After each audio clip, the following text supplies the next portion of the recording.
Tu es bon Seigneur, ton amour est infini. Alléluia, gloire te soit rendue. Grâce à ta bonté, nous avons connu la vérité. Et nous sommes engagés dans la voie de la vérité. Et nous voulons te suivre jusqu'à la fin de nos jours. Alléluia, et gloire te soit rendue. Ce soir, tu as ta parole qui tu enverras pour nous faire du bien, pour nous délivrer. Au nom de ton amour, tu agiras et tu manifesteras ta puissance. Prends contrôle, que cette parole suscite la foi, comme il est écrit, que la foi vient de ce qu'on entend, et ce qu'on entend vient de la parole de Christ. Qu'il soit ainsi afin que, Père, ton peuple parte d'ici, libéré, soulagé, réconforté et victorieux au nom de Jésus. Merci parce que j'ai l'assurance que tu nous as exaucés. Que toute la gloire te soit rendue au nom de Jésus-Christ. Amen. Amen.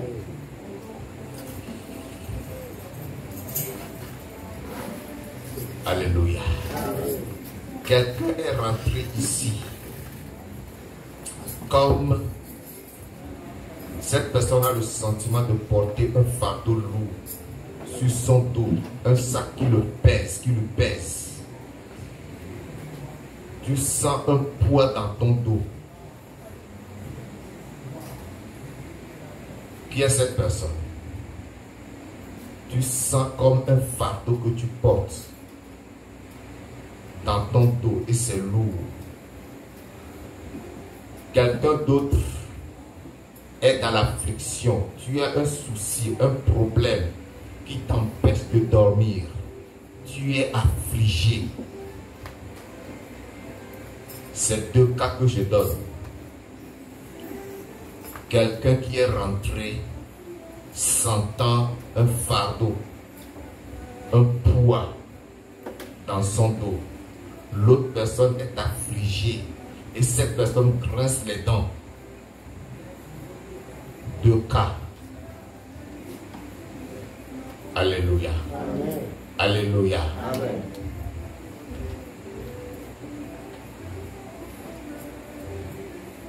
Je vais prier pour toi. J'attends la deuxième personne. Levez-vous, je vais prier pour vous. Père, au nom puissant de Jésus-Christ de Nazareth, amen. Tu révèles ce qui est vrai. C'est pour cela que mon Dieu, mon rocher, je vais t'élever. Seigneur, toi tu connais le problème que tes enfants ont. Ce sentiment de poids dans le dos, cette lourdeur, Seigneur Dieu, je prie que par la puissance du Saint-Esprit, ce fardeau soit ôté à l'instant au nom de Jésus-Christ. Je détruis ce poids. Je brise ce fardeau.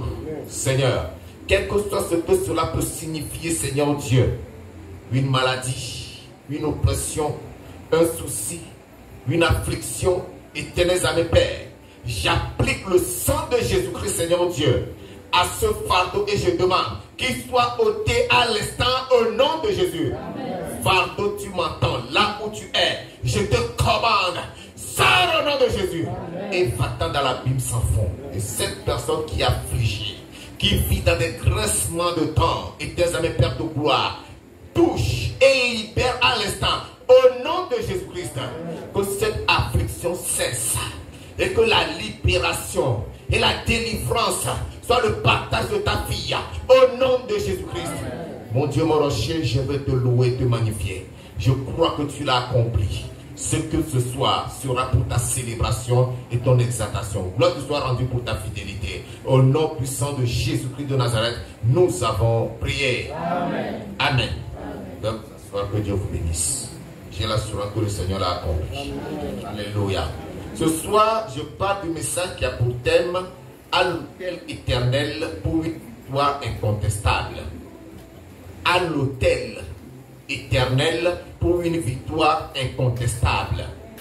Autel, ce n'est pas l'autel là où on va dormir, là où on va séjourner, mais c'est l'autel qui est construit de pierre sur lequel on offre des sacrifices à des divinités. Alléluia. Mais ici, quand nous disons autel éternel, il s'agit de l'autel de notre Dieu Tout-Puissant. L'autel que Jésus-Christ a bâti pour nous. À cet autel, nous devons nous rendre ce soir pour avoir une victoire incontestable. Que la victoire doit être si claire, si appropriée, que personne ne pourra douter de sa victoire, que personne ne pourra contester cette victoire vers nous, parce que ce sera une victoire propre qui te sera destinée, une victoire propre qui me sera destinée. Et c'est pour cela que tu es là ce soir. Donc je dis bien à l'autel éternel pour une victoire incontestable. Alléluia. Et quand je parle d'autel éternel, c'est qu'il existe plusieurs autels et qu'il y a un autre qui est un autel éternel. Et c'est à cet autel que nous aboutirons ce soir. Alléluia. L'autel, vous le savez déjà, c'est des pierres qu'on met ensemble, qui a la forme cylindrique, ou ça peut avoir une forme quadrilatère, de quadrangulaire, c'est-à-dire qui a 4 côtés, sur lequel on offre des sacrifices ou qu'on présente des holocaustes à des divinités ou à Dieu. C'est ce qu'on appelle autel. Et lorsque nous rentrons dans la Bible, nous allons découvrir que des gens ont eu à ériger des autels. Alléluia. Soit de bons autels, soit de mauvais autels. Et nous allons rentrer dans la parole de Dieu, dans 1 Roi, chapitre 12, du verset 26 au verset 33, pour découvrir un autel qui a été érigé à cet endroit. Et vous comprendrez de quel genre d'autel il est question. 1 Roi, chapitre 12, je lis du verset 26 au verset 33. Il est écrit: Jéroboam dit en son cœur, le royaume pourrait bien maintenant revenir à la maison de David. Si ce peuple monte à Jérusalem pour faire des sacrifices dans la maison de l'Éternel, le cœur de ce peuple retournera à son Seigneur, à Roboam, roi de Juda, et ils me tueront et retourneront à Roboam, roi de Juda. Après s'être consulté, le roi fit 2 veaux d'or et il dit au peuple: assez longtemps vous êtes monté à Jérusalem. Israël, voici ton Dieu qui t'a fait sortir du pays d'Égypte. Il plaça l'un de ses veaux à Bethel et il mit l'autre à Dan. Ce fut là une occasion de péché. Le peuple alla devant l'un des veaux jusqu'à Dan. Jéroboam fit une maison de haut lieu et il créa des sacrificateurs pris parmi tout le peuple et n'appartenant point aux fils de Lévi. Il établit 8 fêtes au 8e mois, le 15e jour du mois, comme la fête qui se célébrait en Juda, et il offrit des sacrifices sur l'autel. Voici ce qu'il fit à Bethel, afin que l'on sacrifiât au veau qu'il avait fait. Il plaça à Bethel les prêtres des hauts lieux qu'il avait élevés. Verset 33, et il monta sur l'autel qu'il avait fait à Bethel le 15e jour du 8e mois qu'il avait choisi de son gré. Il fit une fête pour les enfants d'Israël et il monta sur l'autel pour brûler des parfums. Le peuple de Dieu dit Amen. Soyez bénis. Amen. Nous voyons ici, il y a une chiffre, c'est-à-dire séparation, division du royaume d'Israël. C'est devenu 2 royaumes. Le royaume d'Israël au nord et le royaume de Juda au sud. Le royaume de Juda constitué de 2 seules tribus et les 10 autres tribus qui constituent le royaume d'Israël dont la capitale était Samarie. Et donc ce roi, Jéroboam, qui est le roi d'Israël, ne voudrait pas que le cœur du peuple retourne au fils de Salomon, au fils de David, qui était Roboam et qui régnait sur le royaume de Juda. Alors, pour les empêcher, parce qu'ils savaient qu'ils étaient très religieux et qu'ils se rendraient là pour adorer leur Dieu, pour offrir des sacrifices, il s'est battu des autels à Dan et à Bethel. Et il s'est fabriqué des prêtres, des sacrificateurs choisis parmi le peuple. Or, nous savons que le sacerdoce appartient uniquement au fils de Lévi. Cependant, il a choisi n'importe qui et il les a ordonnés sacrificateurs, afin qu'ils présentent des sacrifices à un Dieu que le peuple ne connaissait pas. Autrement dit, à des démons. Parce que la Bible nous dit que ces autels étaient devenus des occasions de péché pour le peuple. Autrement dit, cet autel n'était pas adressé à l'éternel Dieu. Ces autels ne représentaient pas le lieu d'adoration de l'éternel Dieu, mais plutôt le lieu d'adoration des idoles. Parce qu'il s'est fait un veau d'or. Et il a dit au peuple: voici le Dieu qui t'a fait sortir de la maison d'Égypte, de la maison de servitude. Et donc, il égarait le peuple, il perdait le peuple, il a conduit le peuple dans la perdition. Et donc, cet autel dont il est question ici à Bethel, où les gens allaient adorer n'importe quel Dieu, était un autel idolâtre. Ce n'est pas un autel saint, ce n'est pas un autel qui glorifiait le nom de Dieu. Nous lisons le chapitre 13 du verset 1 au verset 6.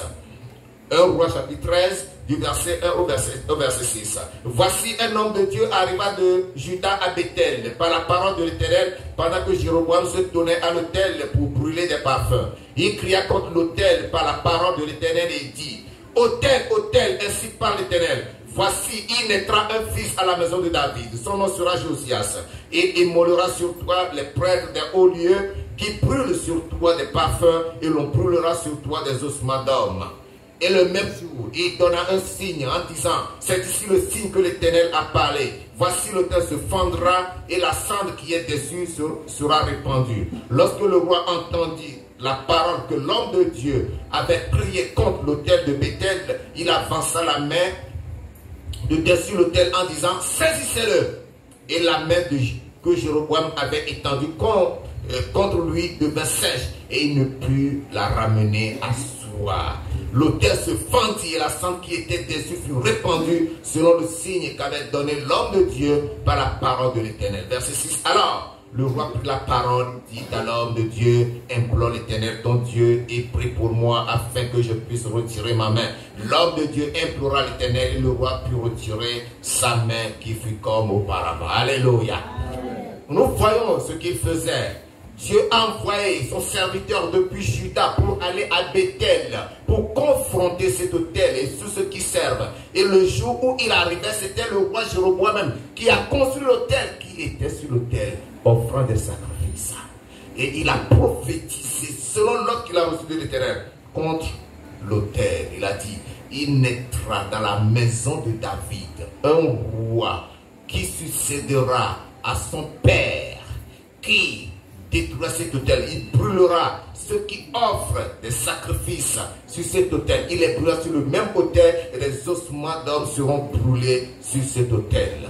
Et il a donné un signe que à ceci vous reconnaîtrez que ce que je dis est vrai, cela s'accomplira. L'autel se fendra et la cendre qui est dessus sera fendue.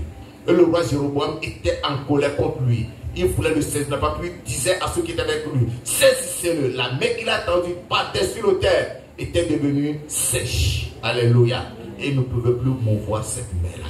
Il a supplié l'homme de Dieu: oh, homme de Dieu, pitié, prie pour moi afin que ma main soit délivrée. L'homme de Dieu a invoqué l'Éternel et la main était redevenue normale et il a pu la retirer.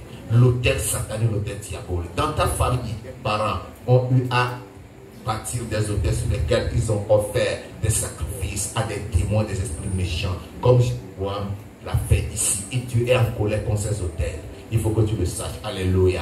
Et ces autels montent à des générations. Ton arrière-grand-père a érigé ces autels, ton grand-père en a érigé, ton père en a érigé. Ils ont tous adoré au même autel ou aux autels différents. Et toi, tu es né dans la vie de cet autel. C'est pour cela que tu as des blocages dans ta vie. C'est pourquoi il y a des esprits de réclamation qui te poursuivent. C'est pourquoi tu as des problèmes sérieux dans ta vie auxquels tu ne trouves pas de solution. C'est pourquoi l'échec te poursuit. C'est pourquoi tu n'arrives pas à avancer. C'est pourquoi ta vie spirituelle même n'arrive pas à se développer. À un moment, tu t'arrêtes pour te demander: oh, est-ce que je suis vraiment sauvé? Est-ce que je suis délivré? Est-ce que je suis vraiment libéré? Si Jésus revenait maintenant, est-ce que je peux aller au ciel? Est-ce que l'Esprit de Dieu habite en moi? Tu te poses mille et une questions. Et ta vie spirituelle est une vie en dents de scie. Aujourd'hui tu es en haut, demain en bas, de là demain tu es en haut. Le jour que tu es en bas, tu te poses mille et une questions. Ces hôtels te réclament. Et tu as besoin de parvenir à l'autel suprême, à l'autel éternel de Jésus-Christ pour être délivré. Quel est l'autel que Christ a bâti?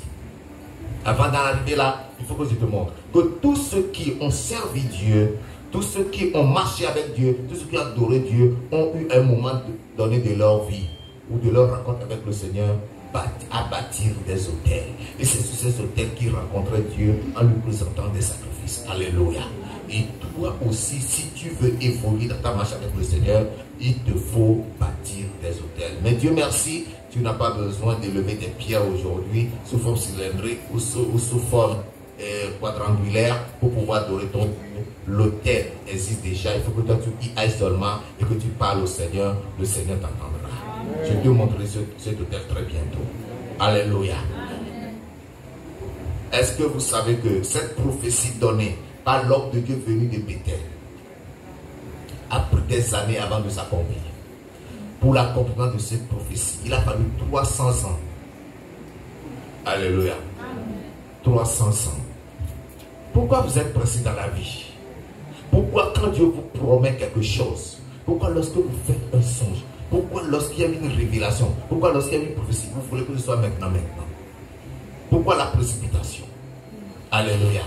Si cela te concerne, avant que tu ne quittes ce monde, cela s'accomplira. Alléluia. Si c'est pour toi, ça s'accomplira avant que tu ne quittes. Mais espère seulement l'Éternel. L'homme de Dieu venu de Juda a donné la prophétie. Il a fallu 300 ans pour que naisse Josias. 2 Rois, chapitre 23. 2 Rois, chapitre 23. Verset 15 à 20. 2 Rois, chapitre 23, verset 15 à 20. Il renversa aussi l'autel qui était à Bethel et le haut lieu qu'avait fait Jéroboam, fils de Nébat, qui avait fait pécher Israël. Il brûla le haut lieu et le réduisit en poussière et il brûla l'idole. Josias étant tourné et ayant vu les sépulcres qui étaient là dans la montagne, envoya prendre des ossements des sépulcres et il les brûla sur l'autel et le souilla selon la parole de l'Éternel prononcée par l'homme de Dieu qui avait annoncé ces choses. Nous avons lu les paroles de l'homme de Dieu qui les a annoncées. Verset 17. Et il dit, quel est ce monument que je vois? Les gens de la ville lui répondirent, c'est le sépulcre de l'homme de Dieu qui est venu de Juda et qui a crié contre l'autel de Bethel ces choses que tu as accomplies. Alléluia. Alléluia. Parce que l'homme de Dieu a été séduit après la prophétie. Au lieu de suivre la voie de Dieu pour retourner, il a été séduit et il était tué par un lion. Il était enterré non loin de l'autel. Son sépulcre était là. Comme Josias brûlait les ossements des sacrificateurs qui sacrifiaient sur l'autel, il les brûlait sur l'autel, il a voulu aussi qu'on lui prenne les ossements de cet homme. Il a demandé, à qui est ce sépulcre? On a dit, ce sépulcre, c'est le sépulcre de l'homme de Dieu qui a crié les paroles que tu as accomplir aujourd'hui. Alléluia. Et il a dit, laissez-le, que personne ne remue ses os. On conserva ainsi ses os avec les os du prophète qui était venu de Samarie. Ça, c'est le prophète séducteur, le vieux prophète. Verset 19. Josias fit encore disparaître toutes les maisons des hauts lieux qui étaient dans les villes de Samarie et qu'avaient faites les rois d'Israël pour irriter l'Éternel. Il fit à leur égard entièrement comme il avait fait à Bethel. Il immola sur les autels tous les prêtres des hauts lieux qui étaient là et il brûla les ossements d'hommes, puis il retourna à Jérusalem. Alléluia. Josias a quitté Juda pour aller accomplir la prophétie qui a été donnée. Parce que Dieu l'a dit, cela devait être réalisé et Dieu a veillé à ce que cela soit réalisé. Alléluia.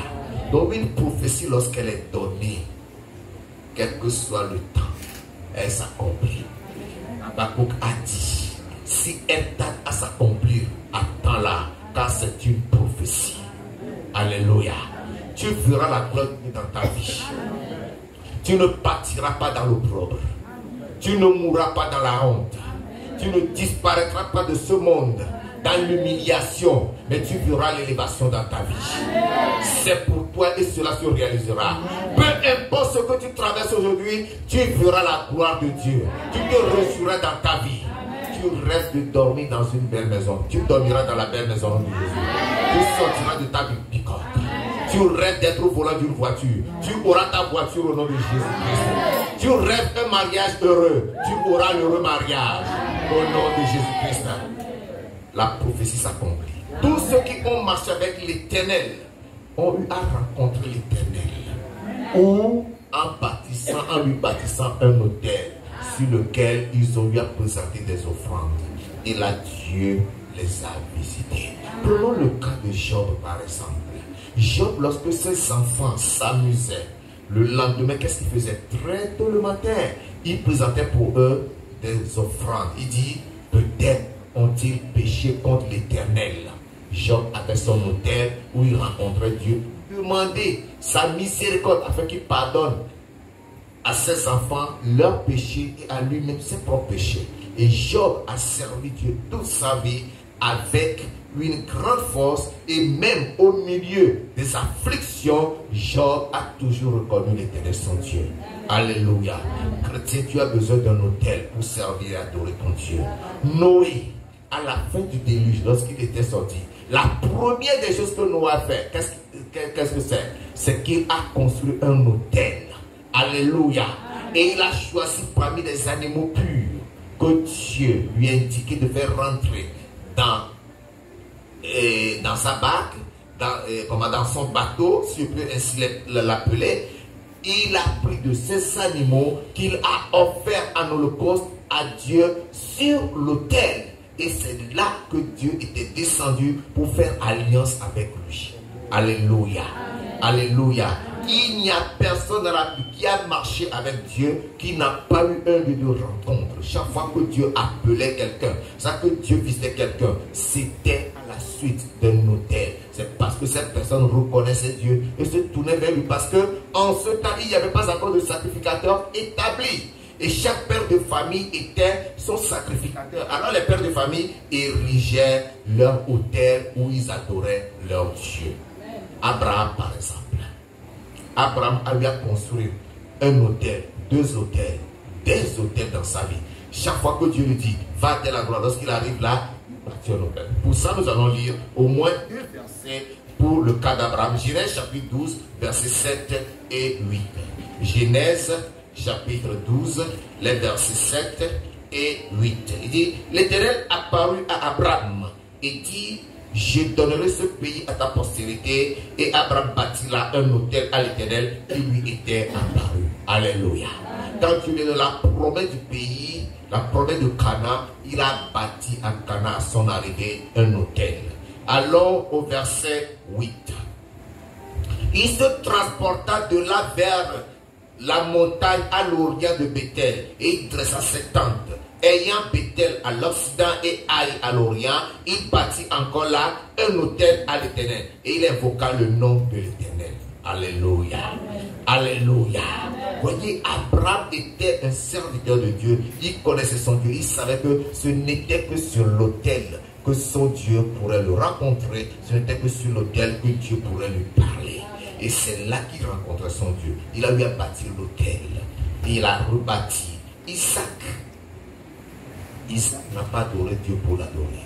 Si Isaac était devenu le père de Jacob, de toute la nation d'Israël, le père dirait, je suis en train de dire, c'est parce que Isaac a eu à bâtir un autel. Dans Genèse chapitre 26 au verset 25. Genèse chapitre 26, le verset 25, il bâtit là un autel, invoqua le nom de l'Éternel et il dressa sa tente. Et les serviteurs d'Isaac y creusèrent un puits. Alléluia. Amen. Alléluia. Amen. Isaac devait adorer son Dieu, même s'il était en déplacement, il n'était pas dans son territoire, là où il était, chez Abimelech. Isaac a bâti son autel. Il a bâti l'autel à Néra, où il rencontra son Dieu, où il adorait son Dieu, où toute sa maison présentait par lui ce repose à Dieu. Que dirons-nous de Jacob lui-même? Il a bâti dans sa vie. Alléluia. Jacob qui est devenu Israël, il a bâti des autels où il a adoré Dieu. Genèse chapitre 28, versets 18 et 19 et 22. Genèse 28, 18, 19 et 22. Je lis verset 18. Et Jacob se leva de bon matin. Il prit la pierre dont il avait fait son chevet. Il la dressa pour monument et il versa de l'huile sur son sommet. Alléluia. Il a versé de l'huile sur le sommet de la pierre. Parce que lorsqu'il était arrivé à cet endroit, à Bethel, la vie s'appelait auparavant Luz, il a eu une vision, il a vu une échelle dont le sommet touchait le ciel. Et il voit des anges qui montaient et qui descendaient. Il dit, oh, vraiment Dieu est présent ici. Lorsqu'il s'était réveillé, il a bâti l'autel où il a offert l'huile en sacrifice à l'Éternel. Alléluia. Alléluia. C'est pas fini. Il poursuit verset 19. Il l'autel éternel dont nous parlons. Alléluia. Quiconque ne monte pas à Golgotha, quiconque ne fléchit pas au pied de la croix du calvaire et adore Dieu n'a pas encore rencontré le Seigneur. Mais quelqu'un pourra me demander, mais pasteur, comment nous allons faire? Golgotha si loin, est-ce que la croix est encore là-bas pour que nous nous y rendons? Non, tu ne vas pas te rendre là-bas. Alléluia. C'est un hôtel qui est devenu spirituel et qui est transporté dans le cœur de chacun de nous. Alléluia. Donc en ton cœur, tu bâtis cet hôtel, tu crois. C'est pour cela que Jean nous dira dans l'évangile de Jean, au chapitre 1, les versets 12 et 13, il nous dit ceci: mais à tous ceux qui l'ont reçu, à tous ceux qui croient en son nom, elle a donné le pouvoir de devenir enfants de Dieu, lesquels sont nés non du sang, ni de la chair, ni de la volonté de l'homme, mais de Dieu. Alléluia. Lorsque tu crois en Jésus et que tu l'acceptes comme Seigneur Sauveur personnel, alléluia, tu es déjà rentré à cet hôtel-là. Tu es déjà conduit à cet hôtel. Parce que c'est à la croix que tu obtiens le pardon de ses péchés. Et l'hôtel de Jésus n'est pas un simple hôtel, parce que c'est un hôtel éternel. C'est un hôtel perpétuel. C'est un hôtel permanent. C'est un hôtel qui est omniprésent dans la vie de tous ceux qui ont accepté Jésus-Christ comme Seigneur Sauveur personnel. Parce que cet hôtel joue un rôle très important. Alléluia. C'est pour cela qu'en y entrant, il faut que tu y sois présent et qu'il écoute. Parce que sur cet hôtel, nous avons la rédemption. Premier élément acquis pour nous par le sang qui a coulé. Parce que sur l'autel, on offrait des sacrifices. Mais Jésus-Christ, non seulement il était le souverain sacrificateur, mais il était lui-même le sacrifice qui a été rendu. C'est pour cela qu'aujourd'hui, nous qui adorons Dieu, n'avons plus besoin de présenter des animaux à Dieu. On ne va plus aller devant Dieu avec des boucs, avec des bœufs, avec des taureaux, avec des veaux, avec des béliers. Non! Un sacrifice suprême a été offert. C'était Jésus-Christ, lui le souverain sacrificateur. Et ce n'est pas avec le sang des animaux qu'il est rentré dans ce sanctuaire spirituel, mais il est rentré avec son propre sang, afin d'obtenir pour nous une rédemption éternelle. Et quiconque croit en lui est racheté du péché, racheté du diable, racheté des forces maléfiques. C'est pourquoi, si tu veux avoir la victoire, il te faut rentrer à cet hôtel. Il faut que tu ailles à cet hôtel pour acquérir la rémission de tes péchés, pour obtenir le salut, pour acquérir la sanctification, pour être délivré des puissances qui oppressent, qui tourmentent, qui trouvent ta vie, pour être guéri de toute maladie et avoir la santé. Et sur cet hôtel, nous avons la victoire sur le diable et sur les démons. Amen. Alléluia. C'est grâce à la croix de Jésus-Christ. Lorsque tu as la croix de Jésus-Christ dans ton cœur, alléluia, les gens se trompent aujourd'hui. C'est pourquoi ils vont mettre un crucifix autour du cou. Vous les verrez. Une longue corde au bout duquel se trouve la croix. Et ils posent ça sur leur tenue, sur leur robe, sur leur cheveux, pour que cela se voit, pour que tu vois ça qu'ils sont des chrétiens. Non, non, ce n'est pas ça. Je ne te demande pas d'aller te tailler, d'aller voir un menuisier qui va te tailler un gros bois que tu vas mettre autour du cou. Ou d'aller acheter chez les orfèvres ou les bijoutiers une grosse croix que tu vas attacher à ton cou. Non, ce n'est pas ça. La foi vient de ce qu'on entend. La foi est spirituelle, la foi n'est pas physique. Crois seulement et tu feras la gloire de Dieu. Amen. Tu portes la marque de cet hôtel dans ton cœur, dans ton esprit, dans ton âme, et sois rassuré. Et partout où tu es, tu peux offrir tes sacrifices à Dieu. Amen. Alléluia. Amen. Dans ta maison, dans le véhicule, au marché, en train de travail, partout où tu es, même aux toilettes, tu parles à Dieu, il t'écoute. À la douche, tu parles à Dieu. Mais partout où tu es, tu parles à Dieu, il t'écoute parce que Jésus vit en toi. Amen. Alléluia. Amen. Je vis en vous et vous vivez en moi et je demeure dans le Père. C'est ce qu'il nous a dit. Nous avons cette assurance. Et lorsqu'il est à nous, c'est qu'il est là avec tout son hôtel. C'est qu'il est là avec toute sa croix. Et la croix nous délivre. Et la croix nous donne la victoire. Cette croix nous donne la domination sur toutes les forces maléfiques. Cette croix, cet hôtel nous donne la gloire présente et la gloire future. Alléluia. Je vais vous lire quelques versets dans Hébreux chapitre 9. Après quoi nous allons prier. Hébreux au chapitre 9. Hébreux chapitre 9. Je vais lire à partir du verset 11. Hébreux, chapitre 9, à partir du verset 11. La première alliance avait aussi des ordonnances relatives au culte et le sanctuaire terrestre. Un tabernacle fut en effet construit. Dans la partie antérieure appelée le lieu saint était le chandelier, la table et les plaines de provisions. Derrière le second voile se trouvait la partie du tabernacle appelée le Saint des Saints.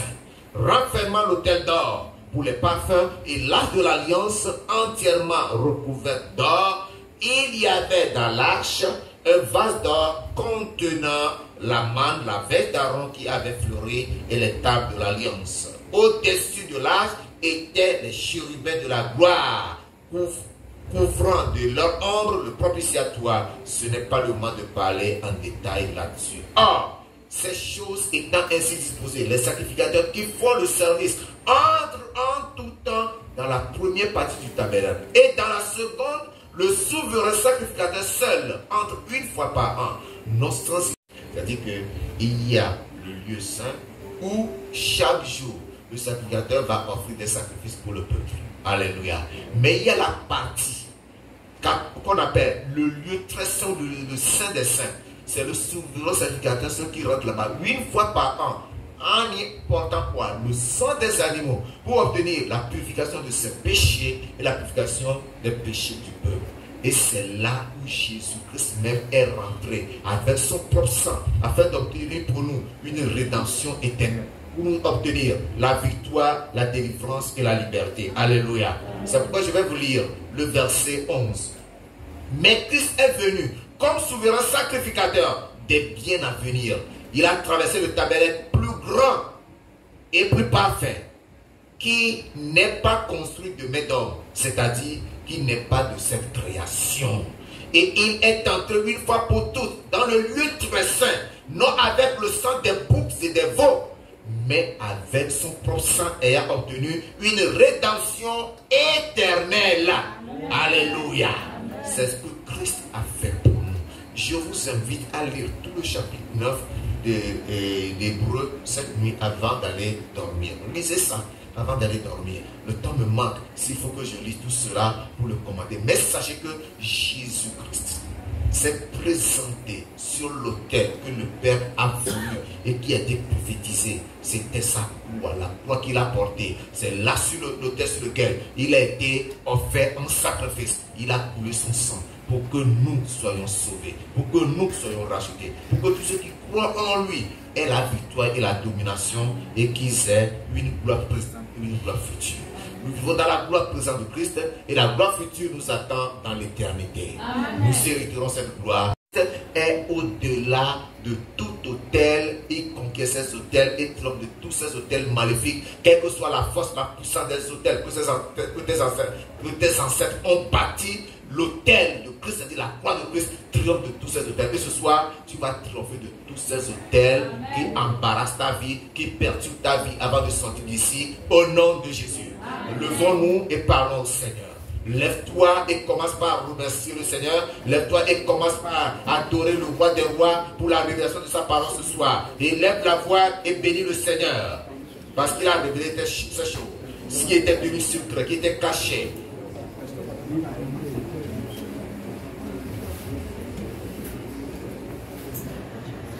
Autel. Dis, Seigneur, je m'offre à toi sur cet autel.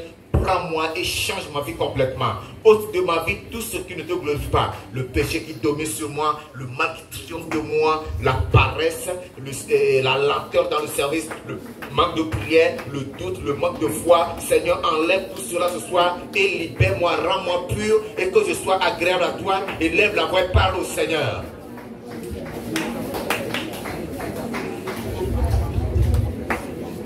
Et demande au Seigneur de t'investir de la puissance de cet autel, de l'autel de Golgotha, de la croix du Calvaire, qui te remplit de la puissance, qui coule sur cette croix, de l'autorité qui coule sur cette croix, de la puissance qui coule de cette croix. Que le Seigneur t'investisse de cette puissance ce soir. Et lève la voix, parle au Seigneur.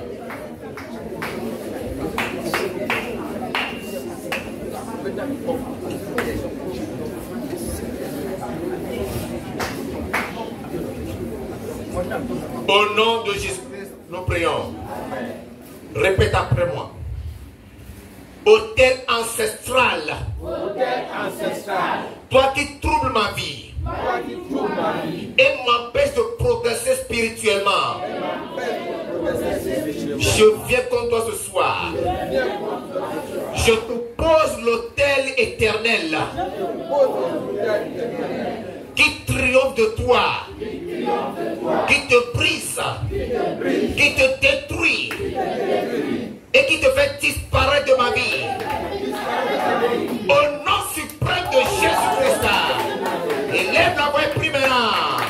Prie maintenant. Brise cet autel.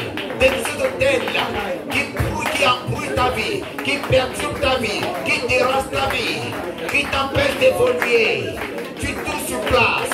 Tu ne progresses pas, tu n'avances pas, tu n'arrives pas à prier, ta vie spirituelle est médiocre, tu ne fais pas de progrès, prier même c'est un problème, méditer la vie c'est un problème, tu as des difficultés à tous les niveaux, tu n'arrives pas à gêner, tu n'arrives à rien faire, veiller le sommeil l'emporte sur toi, tu ne peux même pas veiller pendant une seule heure, c'est pour toi une difficulté, prie ce soir, comme cet autel, oppose à l'autel ancestral qui trouve sa vie, l'autel éternel de Jésus-Christ.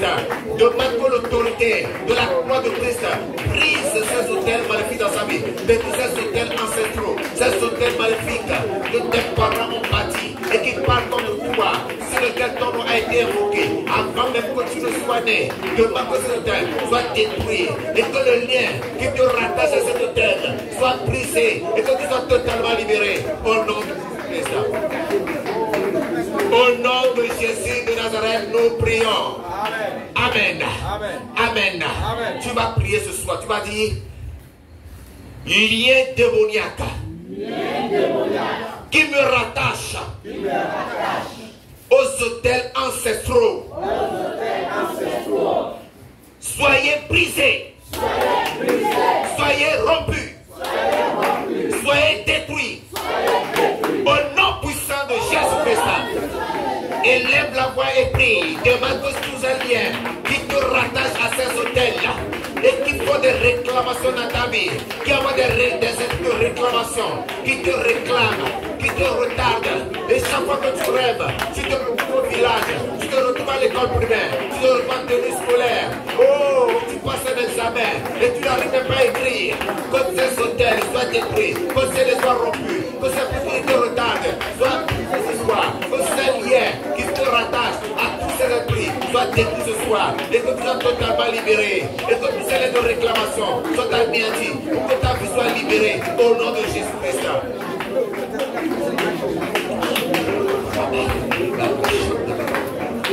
Parle au Seigneur ce soir. Demande que le Seigneur se lève dans ta vie contre tout ce lien démoniaque, contre tout ce lien qui te rattache à sa force maléfique, contre tout ce lien qui font de toi des esclaves, des portes diaboliques. Prie pour ta libération, prie pour ta délivrance, prie que c'est les soit coupé dans ta vie. Il faut que tu sois libéré, il faut que tu sois délivré ce soir, que c'est cette réclamation, cette réclamation de ta vie, que ces liens, que ces choses soient coupées, et que tu sois délivré, et que tu sois libéré, et que la gloire de Dieu se manifeste dans ta vie. Tu travailles mais tu ne comprends rien de ta vie. Qu'est-ce que tu fais de ton argent? Seigneur, est-ce que tu as l'argent que les problèmes viennent? Ou sont ces de réclamation? Demande ce soir que toute corde, que toute chaîne qui te rattache à ces hôtels soit brisée par la puissance de l'autel suprême de Jésus-Christ, par la puissance de l'autel éternel que Jésus-Christ a érigé pour toi à la croix de Golgotha. Prie! Prie! Que le Seigneur soit brisé, que ses forces soient détruites, que ses puissances soient anéanties. Prie mon frère, prie ma soeur.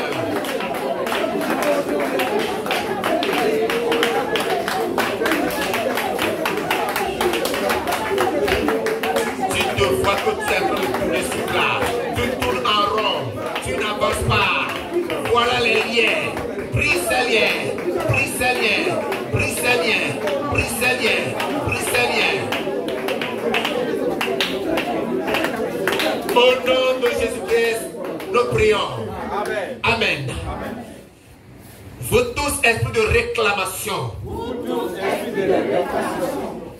qui travaillent contre moi, en accord avec les autels ancestraux, je vous chasse de ma vie ce soir.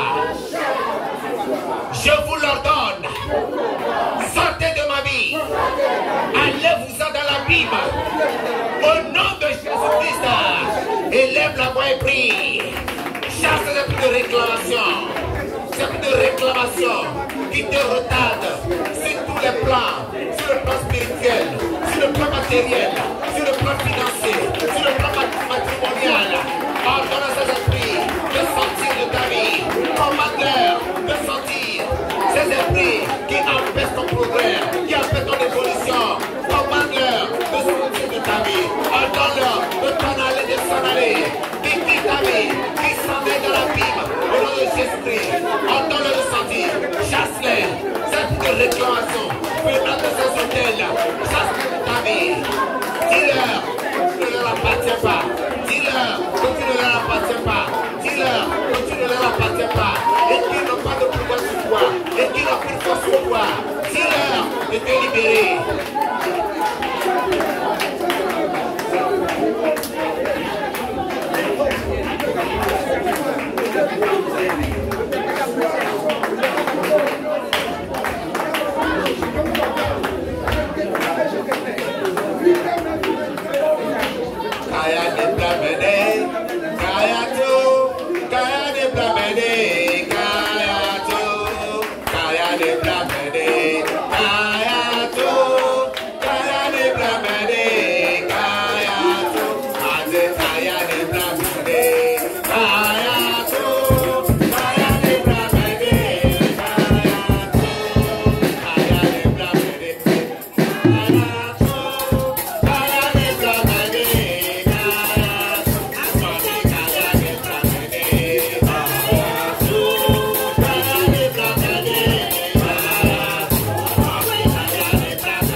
J'entends que tout ça ces hôtels soient brisés, que ces hôtels soient détruits, que ces hôtels soient anéantis. Au nom de Jésus, je vous transporte tous maintenant sur l'autel du calvaire.